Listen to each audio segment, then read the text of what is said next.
what is protocol? Protocol acts as a common language, allowing different components to talk using common known set of commands. Just like I told you, in this class, we have people from different cultures, different parts of the world, different parts of India, but we are all able to communicate with each other because we are all following that common language, okay, called English. Similarly, protocols, and in this class, we have defined the rules and through which we are all communicating with each other in this class. Similarly, protocols also allow different components to talk using a common known set of commands. So, secure protocols, they are those that have built-in security mechanism so that by default, security can be enforced via protocol. So many different protocols exist which are used to achieve specific communication goals. So there are different types of secure protocols. You can use DNSSEC, SMMA, which is used to provide security to email. And you have an SRTP, which is for VoIP, because RTP is real-time transfer protocol, which is used for transferring VoIP data, and secure this real-time transfer protocol is used for VoIP. Then you have LDAP-S. LDAP it's used for LDAP is a protocol which is used for retrieving or interacting with Active Directory. By default, LDAP uses port 389, which exchanges information in a clear text format. And if you want to ensure that the data exchange communication should be done in a secure format, then you can use LDAP-S, which uses port 636. FTPS. So this is the confusion. A lot of my time people get confused in the examination, and they may ask you a question in the examination.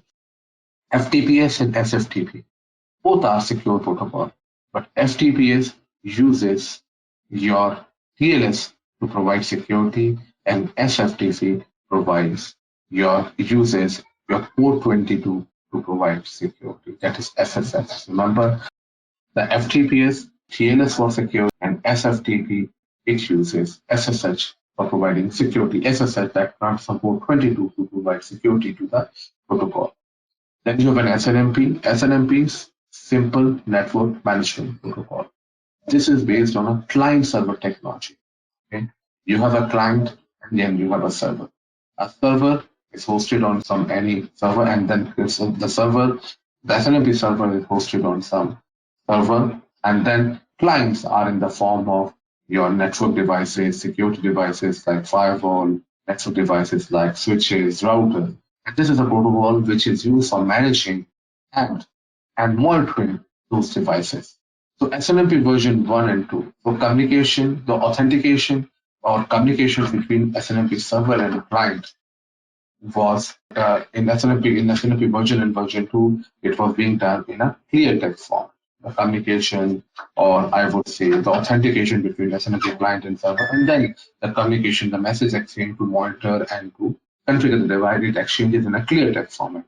But since SNMP version 3, this has been encrypted one. So SNMP version 3, use it. So as an auditor or as a security person, if you come across some SNMP, if you come across some server where using SNMP version 2, give it as a finding and immediately ask them to upgrade it with SNMP version 2 because that is one of the security vulnerability.